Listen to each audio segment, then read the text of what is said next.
then conduct inventory with. My first job is to... Hello everyone, and welcome back to my Military World channel.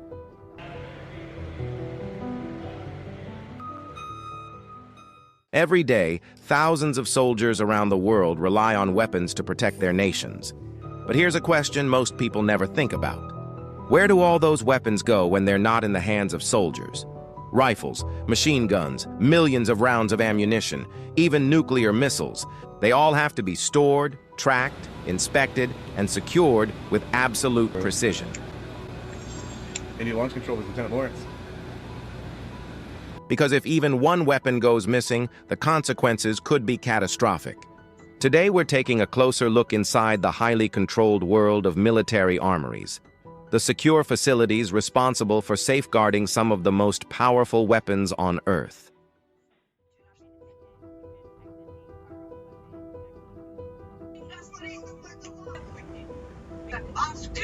Military armories are specialized facilities designed to safely store firearms, ammunition, and sensitive equipment. Without them, soldiers would have to carry weapons at all times or store them in unsecured locations, a situation that could quickly lead to chaos.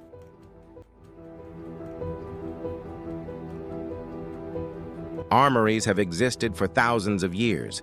Ancient civilizations built fortified storage rooms to protect swords, bows, and siege weapons. But modern military armories have evolved far beyond simple warehouses.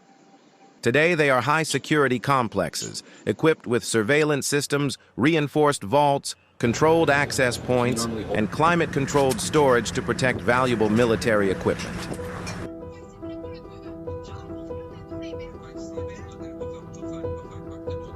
Inside these facilities, every weapon is carefully organized, cataloged, and constantly monitored. And the people responsible for managing this entire system are known as armorers.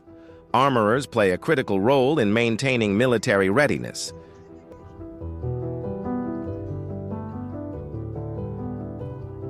Their responsibilities include weapon accountability, inspections, repairs, inventory tracking, and enforcing strict security procedures.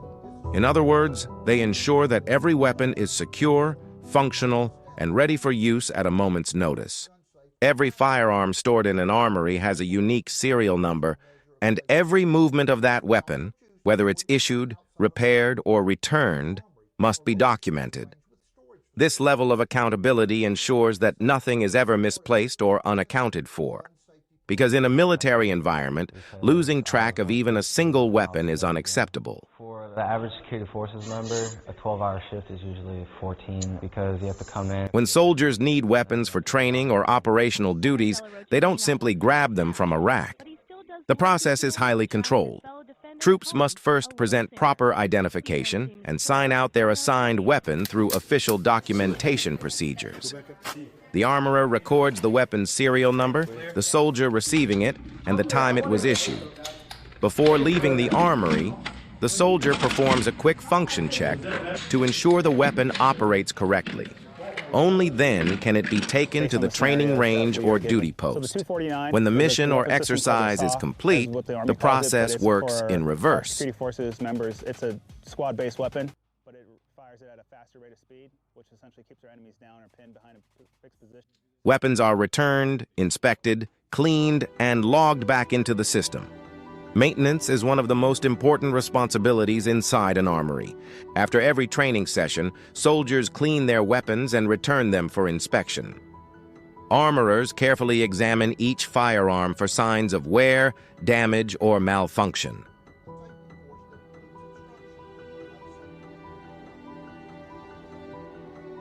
But managing weapons isn't the only challenge armories face. Another major issue involves the massive number of ammunition casings produced during training. Military training exercises generate enormous amounts of spent ammunition.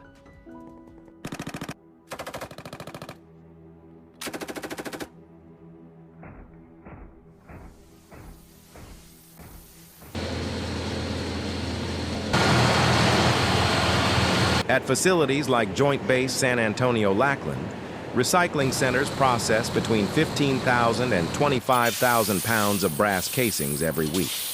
These casings come in many different calibers, from 9mm handgun rounds to massive .50 caliber cartridges. Before recycling, the casings must be carefully sorted.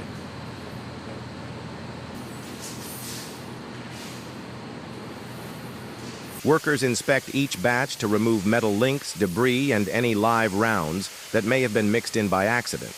Once sorted, the brass is crushed or deformed so it cannot be reused as ammunition components. This step ensures the material cannot re-enter the weapon's supply chain. Roughly on a good weekend, we work one weekend, after pay period.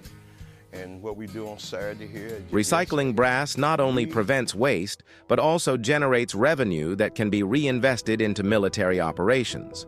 Because brass, made from 70% copper and 30% zinc, is highly valuable and easily recyclable. Given that millions of rounds are fired every year during training, recycling programs play a crucial role in both sustainability and cost efficiency.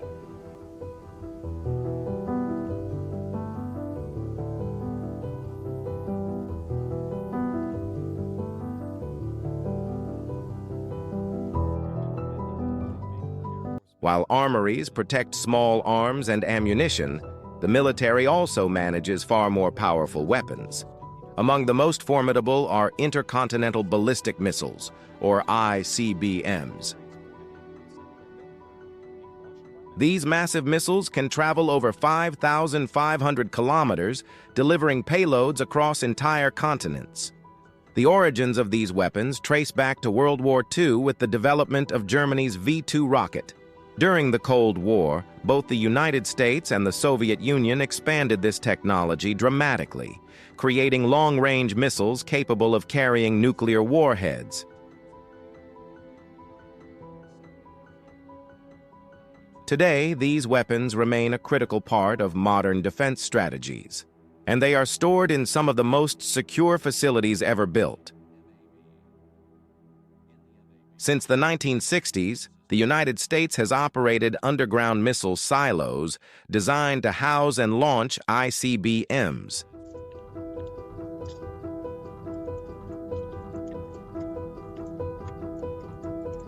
A missile silo is essentially a deep vertical chamber buried underground and protected by massive reinforced structures. Each silo contains the missile itself, along with the equipment required to launch it. Before any launch can occur, crews perform extensive system checks to ensure everything is functioning correctly. Technicians inspect guidance systems, propulsion components, and safety mechanisms.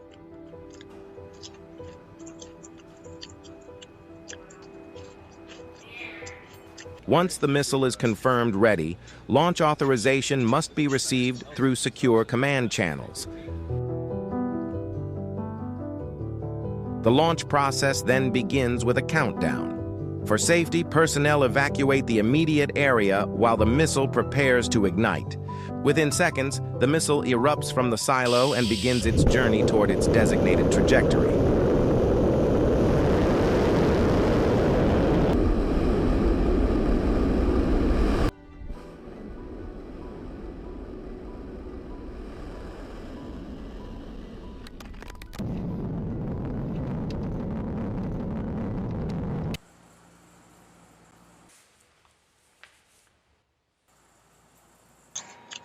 Interestingly, the Launch Control Center is usually not located directly inside the missile silo. Instead, crews operate from underground control facilities connected to multiple silos. For example, a single control center may manage 10 different missiles, collectively referred to as a flight. These silos are spaced 10 to 20 miles apart, making it extremely difficult for an enemy to disable them all at once.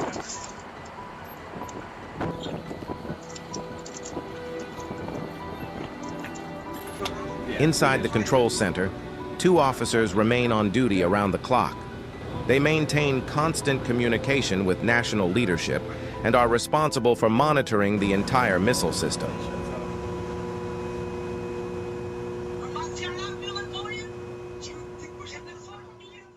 Whether safeguarding rifles in a base armory, processing thousands of pounds of spent brass, or monitoring nuclear missiles deep underground, the mission remains the same.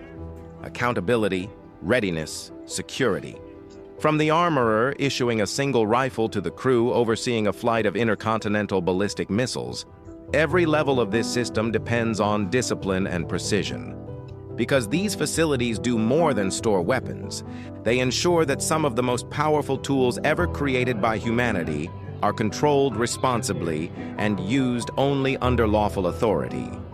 And behind every weapon secured, inspected, and accounted for, there is a network of professionals working day and night to keep the system running.